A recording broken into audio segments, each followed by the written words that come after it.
Assalamualaikum warahmatullahi wabarakatuh. Perkenalkan, nama saya Muhammad Dawa Wardana dengan NIM 519973. Di sini saya akan mempresentasikan materi mengenai Artemia sp.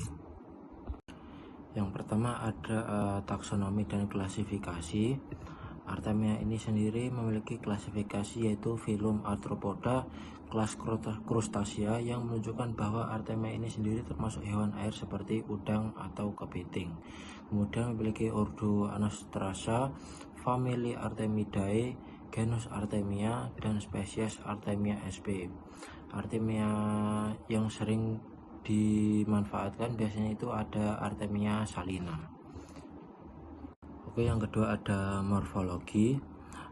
Artemia sendiri ini merupakan krustasea kecil berukuran mikroskopik yang memiliki tubuh transparan dan berbentuk memanjang. Memiliki ukuran tubuh panjang 11-13 mm dan berat sekitar 3 mg. Kemudian Artemia ini memiliki dua jenis mata, yaitu mata majemuk dan mata nauplius. Kemudian Artemia memiliki 11 segmen tubuh dengan kaki dada atau yang disebut dengan thoracopoda, yang berfungsi untuk membantu berenang dan membantu untuk mencari makan. Kemudian Artemia ini tidak berkaki, bagian abdomennya itu tidak berkaki, yang dimana berakhir pada telson dan cerci. Dari morfologi disebutkan tadi, Artemia sendiri ini sangat cocok untuk pakan alami, yang dimana tubuhnya yang transparan itu memudahkan larva untuk melihat dan memiliki panjang atau berat yang cocok untuk ukuran mulut larva ikan atau udang. Oke, selanjutnya ada habitat. Artemia ini sendiri hidup di perairan dengan kadar garam tinggi, mulai dari 600 hingga 300 ppt, seperti pada danau asin dan tambak garam. Artemia ini berasal dari wilayah Mediterania, yang dimana sekarang sudah menyebar di seluruh dunia. Artemia sendiri pada dewasa itu bisa hidup pada DO 0,5 mg per liter, sedangkan pada larva sendiri dapat hidup di bawah 0,3 mg per liter, yang dimana hal ini menunjukkan kalau Artemia ini cocok dibudidayakan karena dapat hidup dalam kondisi air yang buruk. Kemudian yang selanjutnya ada cara reproduksi. Artemia ini sendiri dapat bereproduksi melalui dua cara, yaitu secara aseksual dan secara seksual. Aseksual dilakukan secara parthenogenesis, yaitu proses reproduksi yang dilakukan oleh induk betina tanpa adanya pembuahan oleh induk jantan. Kemudian yang kedua itu seksual, adalah proses perkawinan antara induk jantan dan betina. Pada proses seksual ini sendiri biasanya terjadi pada saat kondisi lingkungan normal.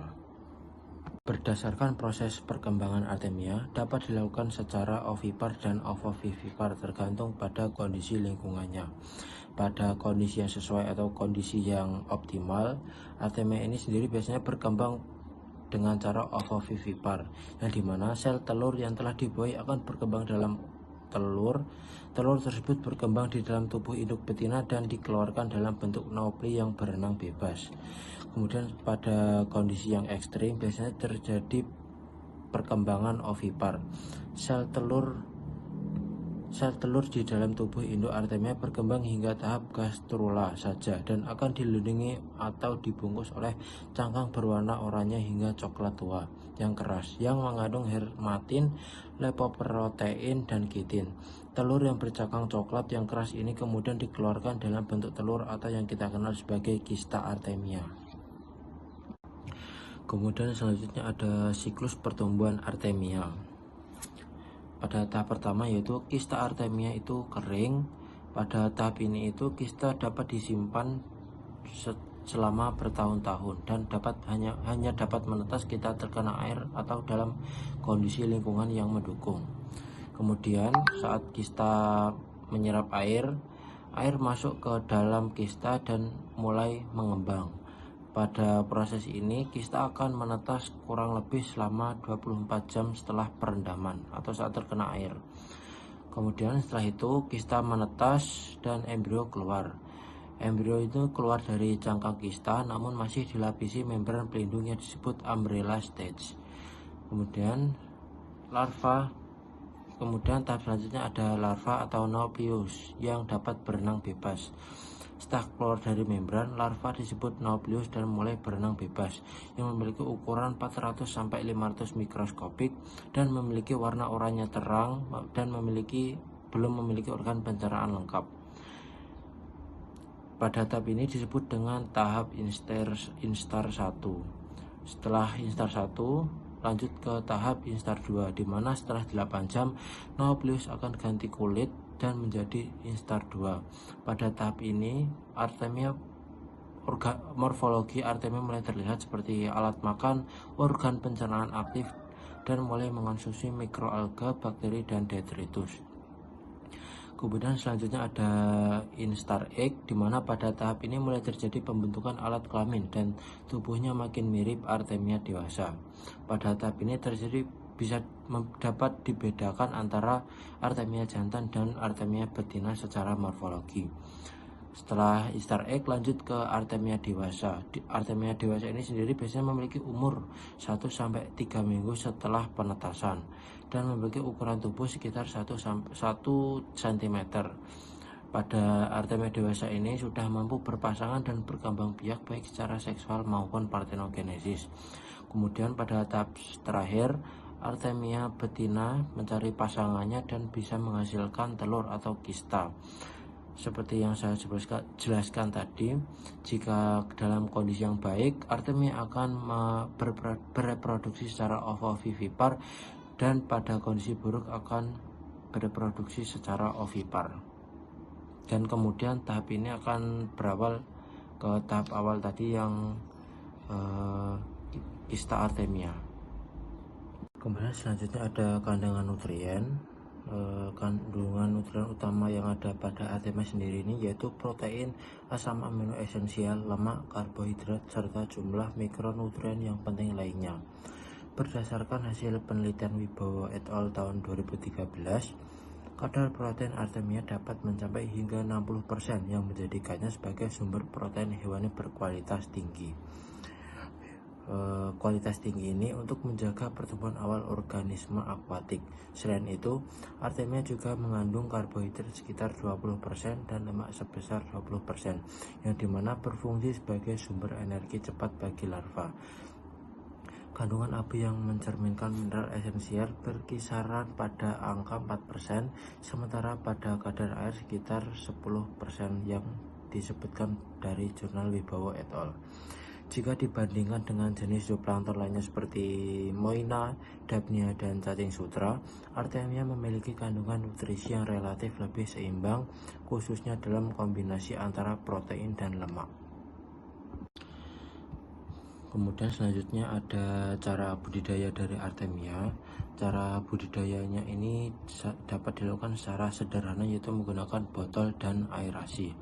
Pada langkah pertama yaitu mempersiapkan wadah dan alat aerasinya, yaitu dengan cara siapkan botol air mineral berukuran 1 liter atau lebih, kemudian potong bagian bawah botol agar bisa digantung terbalik, kemudian lubangi tutup botol untuk memasukkan selang udara dari pompa aerator, dan kemudian gunakan tali atau kawat untuk mengatur botol dengan posisi vertikal. Tujuan dari pembuatan ini yaitu untuk memungkinkan kista yang menetas dan Nauplius yang aktif berkumpul di bagian bawahnya dan memudahkan untuk memanen. Kemudian yang kedua ada menyiapkan media. Yang pertama yaitu tambahkan 1 sendok makan garam ikan ke dalam botol, kemudian masukkan juga 1 sendok makan sera Artemia mix atau produk sejenis seperti Supreme Plus. Campuran ini biasanya mengandung kista Artemia dan nutrisi mikro untuk pertumbuhan penetasan.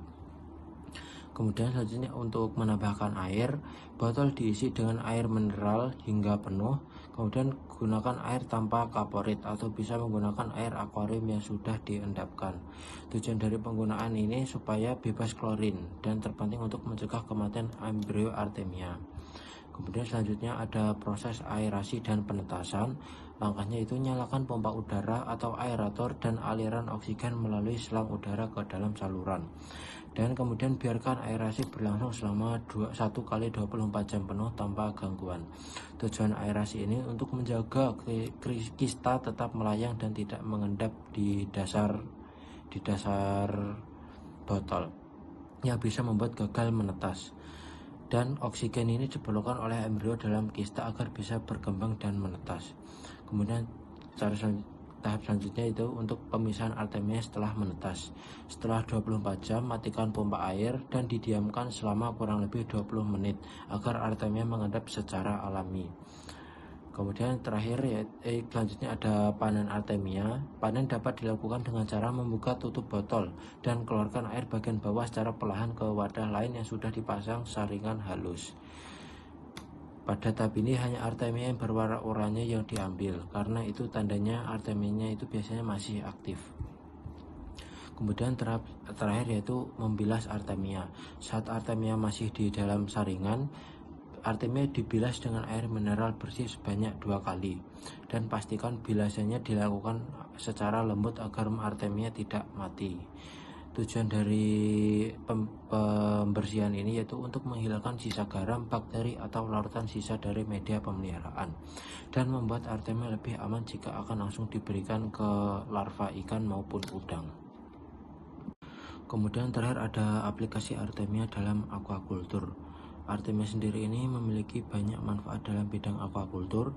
Yang pertama yaitu pakan alami untuk benih udang atau ikan, yang dimana artemia sendiri ini merupakan pakan hidup utama untuk larva aquaculture. Kenapa artemia ini sangat cocok untuk pakan ikan atau udang? Karena artemia sendiri memiliki tubuh yang sangat kecil, yang dimana artemia biasanya berukuran sekitar 400-500 mikro pada tahap Nauplius, dan pas sangat cocok dengan mulut larva udang atau ikan. Kemudian artemia ini memiliki gerakan aktif merangsang insting predator alami larva untuk makan.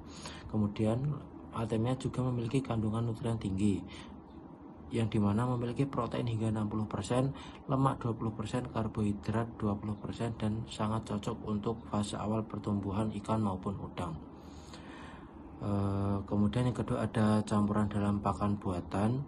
Artemia tidak hanya diberikan langsung sebagai pakan hidup, tetapi dapat digunakan sebagai penyampur dalam pakan buatan dan diolah sebagai tepung artemia atau artemia paste, dan digunakan sebagai suplemen protein untuk pakan ikan berharga tinggi. Campuran dalam pakan buatan ini sendiri memiliki beberapa keunggulan, yang dimana menambahkan kadar protein dan daya cerna pakan, memberikan variasi dari rasa dan aroma yang disukai ikan, kemudian bisa diberikan dalam fase juvenil hingga dewasa sebagai sumber protein hewan berkualitas, yang dimana nanti dengan pakan ini itu bisa meningkatkan FCR dan pertumbuhan ikan lebih seragam.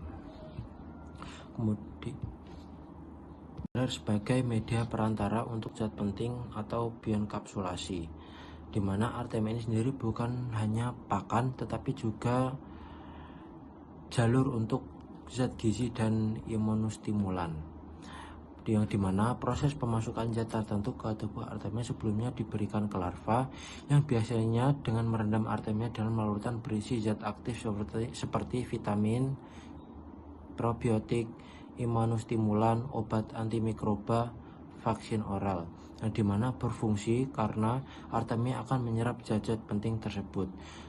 Saat dimakan larva, zatnya itu biasanya ikut masuk ke tubuh larva yang sehingga mendukung kekebalan tubuh, dimana cara paling efektif dan tidak invasif untuk memberi suplemen atau perlindungan dari penyakit. Sebagai contohnya itu, artemia yang dibioenkapsulasi dengan vitamin C terbukti meningkatkan daya tahan larva terhadap stres dan infeksi. Kemudian artemia sebagai karier vaksin untuk penyakit bakterial seperti Vibrio pada udang.